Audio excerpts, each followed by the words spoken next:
Welcome back to the Citizen channel. We're all staying safe and well on something I called quite simply City Glory UEFA Shit Show. Yes, that's what we're calling this, and it's just a look back at my weekend in Istanbul. Went out on the Friday, come back on the Monday. Yes, and just a little bit about it and how UEFA perhaps tried to ruin it slightly. They didn't, as they didn't for most fans, but this is just my side of what happened to me. Just a little for my own sake as well, of course, my own memories, and it'll help me in future remember certain things, and my old brain will forget.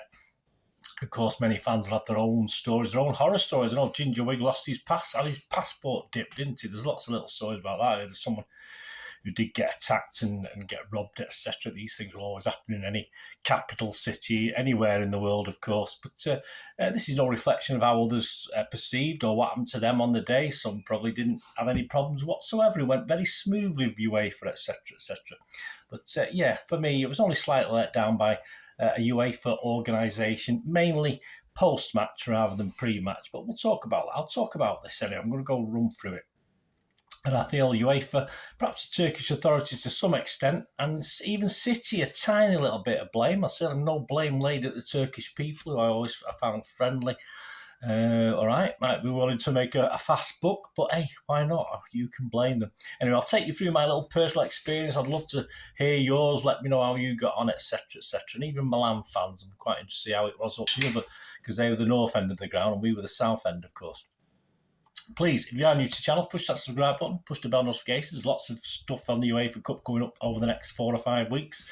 Lots of history stuff as always with mine, so please stay tuned, push those buttons. And if you are pressing buttons, you can press that little like button, guys. That'd be brilliant. I'm trying to get about 25, 30 likes for these City vlogs, so please help me out by giving us a like. I'd be very grateful. Right, from the beginning, yes, ticket secured. Mine cost me £61. I'm on the Cup scheme. I managed to get my lad, and you probably know if you listen to in my Twitter or you listen to what I do, I managed to get my lad one for 180, even though it took about 3 hours of refreshing the UEFA page until one popped up. But we managed it, so that wasn't too bad. And we managed to book in the flights. I booked it. I thought, I don't mind transferring coming back, but I don't want to be fanning about going. I want to get straight there. So I managed to book a direct flight from Manchester on the Friday morning to Istanbul, the IST airport, the main one. And coming back, we would have to make an overnight stop in Antalya airport. Yeah, so of course I was on a strict budget. I haven't got loads of money, so I tried to do it as cheap as I could over time. So all the arrangements of transport on the day, etc., I tried to find the cheapest options. Of course, if you've got loads of money, it's probably a little bit easier, but hey, that's how it is. So then we'd obviously we'd arrive at Antalya about 10:30 p.m.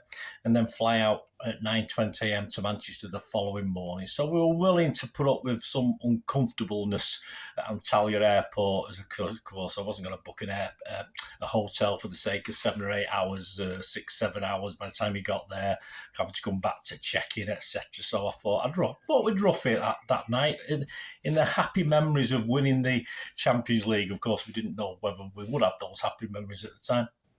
Anyway, I met the lad at the airport. It was the first time I'd ever gone by tram to the airport. That was painless enough. Navigation road to Trafford Bar, then I switched to Manchester Airport. Took about 90 minutes, so it's quite long, but all for £3.20. I don't think we can complain at that. The flight to Istanbul was with Turkish Airlines. Free drinks, that's okay. I had a couple, I didn't go mad. Food included, food was all right.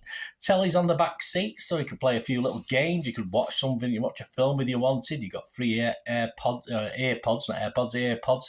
Me and my lad managed a game of chess, which probably would have bored anyone watching. It's certainly not spectator sport. We did, I probably could have beaten him, but in the end, I just let him. I just took the draw. So of course, it was just going on and on and on. It certainly wasn't chess master class, that was for sure. But a great, nice little flight. We're not familiar with Turkey. My lad's not familiar with Turkey. I once spent 4 hours in Bodrum.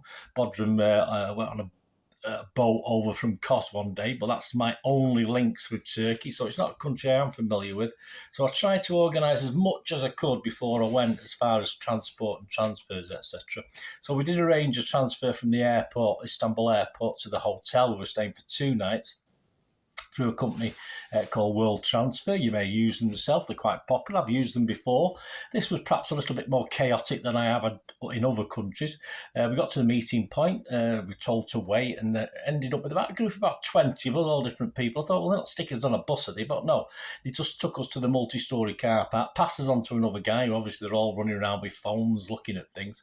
And of course, in groups of 2 and 3, depending who they were, people turned up to take them to where they were going. The only problem was we were probably at the last. There's only us another couple, the last of our group. While we were there waiting for our list, another group turned up behind us about 20 minutes later, and some of them were getting in taxis, even though we'd been obviously stood there previously. So, but as we started to panic, yes, our guy turned up, thankfully, so that was all right. So within about 40, 50 minutes of the arrival at Istanbul airport on the Friday night, we're on our way to a hotel for the 2 nights. It was a Hotel Soraya, for your information, in Fatih, so not far from the Sultanate area, that's how you call it. And those familiar with Turkey, of course, will know that road travel can be fun, and that certainly entertained us on the taxi ride to the hotel. You did get lost. You did get out to ask, and we were sat there for about 2 minutes wondering if he'd disappeared to ask ways. But he had a map thing on his thing, but he got a little bit lost. But we were round and about because we checked ours at the time, and we said he's only have to go around this corner. We're there. So anyway, we got there in one piece. Nice, clean, friendly hotel. Got there about 10 p.m, no problems. We just wanted a place to sleep. We're not worried about how lovely it looks or anything like that. It was clean, so that's all you can ask. We were tired, so we just nipped out for some water. Corner shop on the corner, as you'd expect. And we got a bit of food. What's a fair way. Got a little food from a street vendor that we took our eye on. We took it back to the hotel. Got back about 11 p.m. Had our food and water, and we sort of dozed off quite quickly before the early hours of the morning. Obviously, that took us to Saturday match day, of course. Again, I tried to plan things as much as I could. We had a few songs in the distance as we were trying to sleep. The air conditioning wasn't working properly, so we just had the window open. There's plenty of City fans you could hear in the distance singing the songs, enjoying themselves. I didn't mind that, but who would? And we got a 4:30 a.m. alarm call from the man who calls the Muslims to prayer from a minaret. Yes, there must have been one quite near us because it sounded as though it was in the next room over the loudspeaker. But that was about 15, 20 minutes, and I managed to get back to sleep after that. But when it's their country, you can do what they want. It's not to do with us, is it? But it was just nice to hear it, because it's something I'm not familiar with. As I said, I've not been to Turkey before, or many sort of Muslim-based countries, if you like. Breakfast was included at the hotel, so that was partaken about 8 p.m. and we prepared for the day. Sadly, we planned to take advantage of some of UEFA events on the day, which obviously put ourselves in their hands, of course, as far as getting to and from places. But Saturday, because we've been warned about not getting taxis on match day, so you sort of don't get a taxi because they'll get ripped off. That is unless you get let down, of course. But it passed all right, and we obviously Saturday was fine. It was going to be Sunday morning, was going to be a bit of a letdown off the pitch. Anyway, certainly not on the pitch. We planned to go tourist. We visited the Sultanahmet area, all the Blue Mosque and all that sort of thing. And that was walking distance from the hotel, about 15, 20 minutes. Then I looked at my map and I planned to walk around the outside next to the Bosphorus to the Yenikapi Festival Park, which obviously I didn't realise there was the ferry port on the way as well, which proved very convenient. So we planned to walk around there to have a nosy at the festival park by UEFA before we got the shuttle buses to the City fan zone at the ground, the City fan designated area. On the walk round from the Sultanate area to the Yenikapi Festival Park, there was a ferry terminal. Yeah, very quiet. It wasn't overly busy. A bit busier on the Sunday when we went back. But we got all boring. We did. Yeah, we went very touristy. We found a McDonald's. Yes, I'm sorry. We had a McDonald's. We had a coffee from the Cafe Nero that was in the same complex. It was all very quiet and nice and got a bit of shade. It was just nice to chill. The festival park was about another 15-minute walk, a bit more security, a bit more police checking us out, etc. So we got there about 12 noon. All credit to UEFA. It opened at 11. It's massive, absolutely enormous. So for early arrivals like us, there was a lot of room to roam around and explore. The queues were building, though, for the little events he had organised, mainly aimed at kids, like giant dartboards where you smacked a ball at it, see if you could get anywhere near bullseye and stuff like that. You had a thing where you could look at old players' shirts from European games. But the queues, I looked at the queues, they were building steadily. So I'd imagine, and there was no cover. It was in the sun, this. So I'd imagine, obviously, as time went on, it would have got a little bit worse. There was a pitch with stands built round it. You could watch a six-a-side. We watched a bit of a girls' game at the time. I tell you what, there was no messing about with these girls. They were sliding in, crunching in, absolutely no quarter given what we watched. And it was quite a high standard of ladies or girls football, to be honest. So I watched a bit of that. One complaint I did see, and it didn't bother me one iota, was that someone said there's only a couple of bars selling Heineken. Well, it's the Champions League.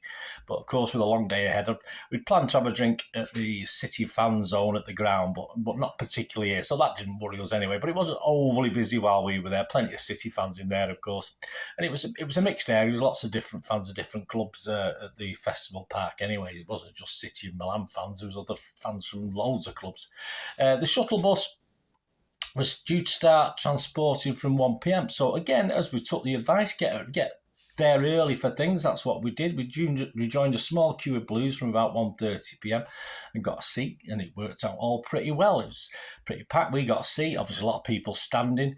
Apparently, the problem with that is we didn't see it, and you'll probably, if you went a bit later, apparently the supply didn't meet the demand, and fans were having a little bit more trouble later on, and then we had to get to the ground by metro and different things like that. But we hadn't planned for the metro. I had no idea where I knew where the metro station was, but I wouldn't have had a clue how to get to the ground on it. I would have had to find out, of course. But as I say, we were there early, nice and early, so it was okay for us. But I think fans later did have a few problems. So we're on our way. It's nice and early. It took about 90 minutes to travel the estimated 24 kilometres from the festival park to the Ataturk Stadium. It was a bit hot. As I said, we were sat down, people stood up. I wouldn't have liked that for an hour and a half. What occurred on the trip, what occurred to me really is going up, it all looked, I mean, this final has been high, sort of penciled in for a while, hasn't it? It wasn't picked last year, it was picked years ago. And I think they've had 2 or 3 chances to stage it here, but circumstances have meant they haven't. But there appeared lots and lots of space leading up to the ground, but everything appeared unfinished, as it does in most countries you go to. A lot of things look unfinished and a bit sparse, and it didn't look. I mean, there's a road in, but it seemed to be a lack of organisation on roads in and out and lanes, etc. It all seemed to be a bit on the fly, which is a bit worrying. All looks a little bit inadequate for a 70,000 plus seater stadium. We actually passed the Galatasaray Stadium the next day on the way to the airport, and obviously the infrastructure there, it's not a bigger stadium, of course, but it all seemed a lot better than this was looking out in the sticks, if you like. They built it away from the centre, but obviously that gives it other problems, of course.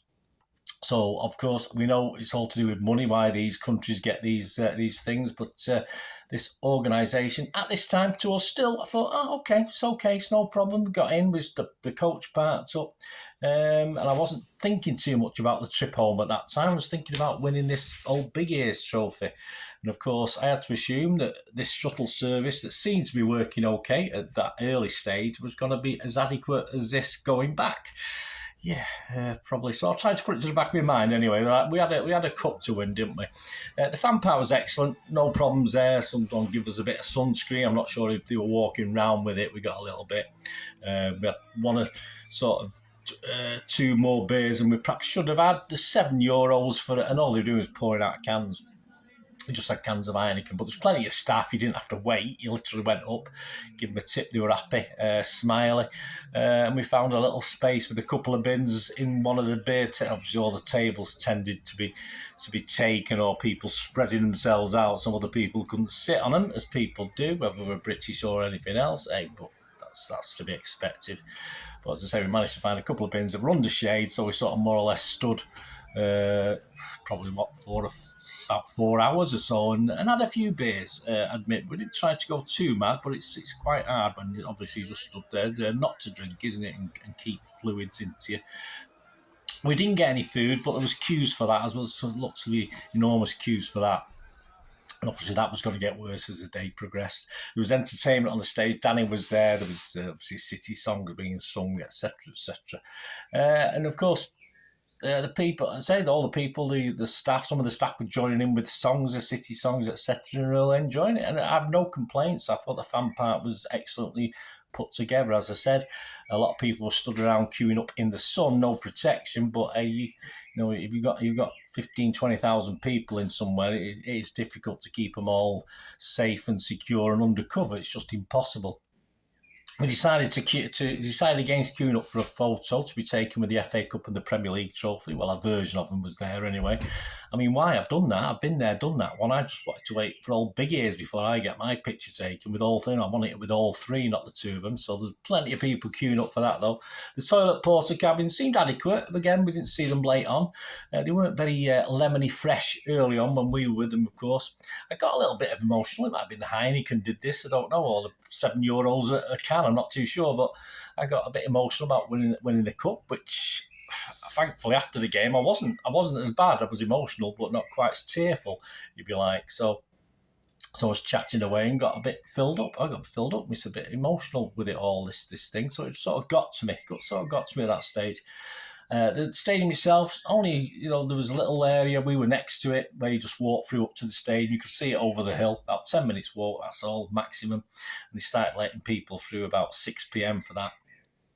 I believe the Italians, I believe they had a bit of opera to listen to on their part. We obviously had a lot of Oasis stuff and the fan songs that we sing, of course, so we could sing along. Time flew. The plan again was to get in the ground early. We weren't aware there was no beer in the ground, which there wasn't, which was certainly no. But having said that, it's probably a good thing. I think we'd had a bit too many anyway. We saw a couple of familiar faces while we were waiting in the fan bars, a couple of guys we knew. We showed our tickets again, probably about 6:30, 7 o'clock, can't remember specifically the time, and made our way over the hill to the ground. All painless, no problems whatsoever. Everyone's smiling, organising it. And of course, I believe that got a little less efficient the nearer to kick-off time, but hey, that's only to be expected. We get more people trying to rush in a bit later. As I said, no beer in the ground. We managed to get something to eat and a drink in the ground. Not unexpensive, because as you'd expect, I'm not going to quibble over that. So I think if we'd had another couple of beers in there, I might have struggled later on, actually, because I'd had enough. We'd had enough by then, in fairness. Of course, we're in the city end, but you could seemingly walk around the ground. And City of Milan fans appeared to mix without too much trouble. I can only speak for myself, but there appeared little problems, of course, between the sets of fans. You may have been involved in something. It could be the wrong place at the wrong time. And I think UEFA should be grateful for that. It certainly would have been more of a problem after the game if there'd been any animosities between the fans. And of course, as that Sunday morning, the patience of the fans would be tested. What a win. We go on about the game and other things, don't we? Full credit to Milan fans for staying and saluting their heroes. The boys celebrated with the cup, and they ran over to near us, first of all, when they got the trophy. So I was glad, because it would give us a little edge. Give us a little edge on some of the other thousands of City fans who obviously were waiting to come over to their side. So I was quite happy about that. I saw them come over to our side, and they started to move towards the middle. I thought, come on, let's go. We went there. Marc was desperate. My lad was desperate for a drink. So we did pay €7.50 for 3 small water cartons. It's to be expected, isn't it? But it was time to make our way back. I sussed out where the shuttle buses were leaving from before going in the ground. Always think ahead. So we made our way back, of course, happy and enthused. And the promised shuttle buses were leaving to 3 locations, the 2 airports, the 2 main airports, Soor and Ist, and back to Yenikapi, which is the one we wanted, the Yenikapi metro station, which is near where we started at the festival park. And there was like 15 minutes walk from there to our hotel. So that was the plan. That was ideal. I didn't check out a metro situation. I didn't think we'd need it. There may have been an option. Perhaps I should have checked that just in case, but you don't think that, do you? You rely on other people sometimes. But like me, thousands of us were relying on UEFA's promise of a float of shuttles back every 5 or 10 minutes to the city centre and the 2 airports. The problems were obvious as soon as we got near the apparent location of the shuttle buses. I mean, it was just chaos, absolute chaos. I mean, there was barriers, but those barriers were just being moved to one side as fans were desperate to get on so-called shuttle buses. There was no stewarding, there was no officials to ask, there was no support of any type controlling the flow in these areas. It literally turned into a free-for-all. We're very good at queuing, us English, but when it's a free-for-all, we're not so much, are we? And who can blame them? There's only a handful of buses knocking around around anyway. It wasn't like there was a big line of buses waiting one way to go round. They were literally just all dotted all over this area. Seemed to be no logical sense in how they were parked or where they were going. Some were parked the wrong way to where they wanted to go when they did get full. So it was shocking. They were just surrounded by thousands of fans, hoping somehow that these buses would go. Some others would come back. But as time progressed, as the minutes passed, you think, this isn't working. This isn't going to work. I've been around for a long time. I know whether something looks as though it's going to work or not. And the fans that were on the buses, of course, they would spend 3 or 4 hours on them getting back because they were probably stuck in the car park for 2 hours trying to get out with all the massive fans surrounding them. I mean, there's no obvious in and out routes for this. So it was just a pure shit show. There was no organisation. The guys who managed to get onto the buses, as I said, we're going to spend 3 or 4 hours on a roasting hot bus. Anyway, that was their problem. We had our own problems, didn't we? We needed a plan, really, with more fans arriving all the time and what buses there were not going anywhere and being totally full, and that was how it looked. We just decided, let's walk and see what happens. Let's hope something will turn up, and that's the only sort of hope we had. But we were 24 kilometres from where we wanted to be, so it's going to be a long walk, especially in an area you're not familiar with, and not a built-up area either. It's, say, out in the sticks. Fortunately, it was downhill because it's on the top of a hill, so it could have been worse if we were having to climb a hill, but it was fine. So we thought if we waited around for this shuttle area to clear, which it wasn't likely to do initially as more people arrived, who's to say the shuttle buses would continue or get through? There's no guarantee that they would. So we could be there for hours with no help from shuttle buses. So we thought just walking and see what happened was the best thing to do at that stage without any other option or being able to ask anyone, which there wasn't. There's nobody asked because there's just no stewarding or whatever. I'll talk about the police in a second. So there's no help for fans trying to get away from the stadium. Anyway, not just us, thousands of us walked downhill initially. The lighting was poor, incredibly poor. You had to watch out for traffic, all right? It wasn't moving very fast, but you still had to keep your eyes open, make sure you're okay. We saw plenty of Turkish police standing or sitting, doing absolutely nothing to help this chaotic situation. I saw 1 or 2 trying to direct traffic, but for every 1 or 2 doing something, there was probably 100 doing absolutely sod all. They were not willing to help or offer any help or clear the traffic or do anything at all. Absolutely ridiculous. Our initial plan was to get as far away from the stage as we could and try and get an Uber. We knew it was going to be expensive, but that's all we could do. We were walking.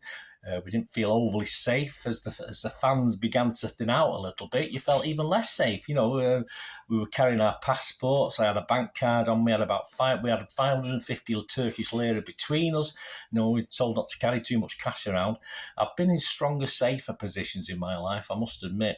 But then our first bit of luck, about 1:30 a.m., I'd say we're about 4 or 5 kilometres from the ground. Still plenty of City fans knocking around, thinning out a little bit, but all in the same boat, looking for somehow to get away, how to get back to wherever they were going. Don't forget, we had about 24 kilometres to go, but the people going to the airports, which some of them were straight back to the airports, had far further to go.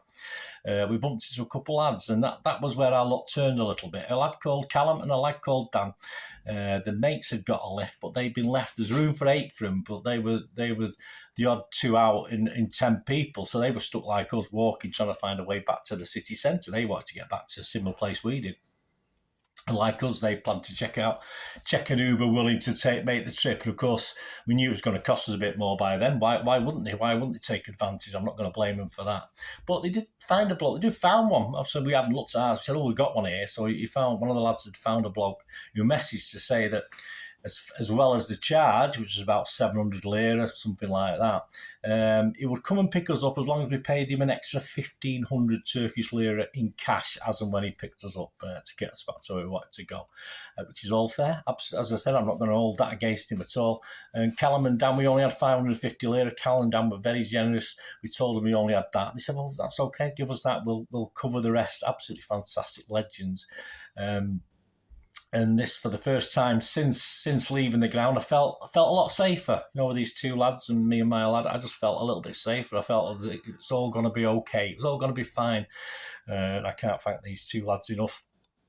The Uber arrived as he promised, within 10 minutes. Cash was handed over, as well as obviously the money would be taken off the Uber app as well for him, which would be the official journey.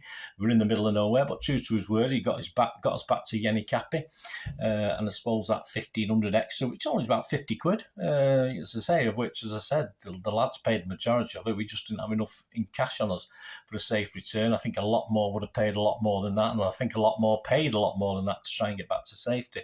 So we got back safe and happy to the hotel about 2:30 a.m. And I said, again, thanks Callum and Dan so much. We couldn't have bumped into a better pair of City fans. We know UEFA don't care about the fans. Surely ensuring fans get away from the ground safely is every bit as important as getting to a game. Of course, there was no thought given to the fans after the game. It was a case of good luck with that, lads. If you get home, wherever you're getting, get to it. The organisation before was mainly good up to a point. Afterwards, shocking, a disgrace. UEFA are an absolute disgrace. They don't care about the fans. The police couldn't be bothered. It's not City's responsibility, of course, as a club, but at least perhaps they should have ensured some English-speaking help was available for the thousands of City fans who felt badly let down and just didn't know what the hell to do. In fairness, walk and let's see what happens. That was our best decision at the time. So again, a little bit unhappy with City, although of course it's the Turkish authorities and UEFA to take most of the brunt. Not sure how the Milan fans got away. Did they get any better service? I'm not too sure. Perhaps anyone who knows lets me know. We grabbed 4 or 5 hours Kip anyway before checking out of the hotel at 11 a.m. Our flight was from Sabiha Gökçen Airport, so we flew into Istanbul, but we flew out from the other one at 9:20 p.m. Sunday night. So we had a bit of time to kill. We were Pegasus Airlines, so we strolled around. Yes, we did visit Cafe Nero and McDonald's again at the old ferry port, and we arranged an Uber from there, all quite painless. A nice driver, a 45-minute trip that turned into about 2 hours because of the traffic. We paid the Uber price and given as much tip as the Uber app would allow us to. I should have given him cash, really. I would have probably given him a little bit more. We flew to Antalya Airport, delayed slightly, arrived about 11 p.m. Managed to get a triple Whopper meal at Burger King, very touristy, before they closed. We were told there were comfortable chairs to be found in the departure lounge. There wasn't. But as the flight wasn't until 9:20 a.m., we couldn't get through till 4 hours before. So left about 6 hours to kill.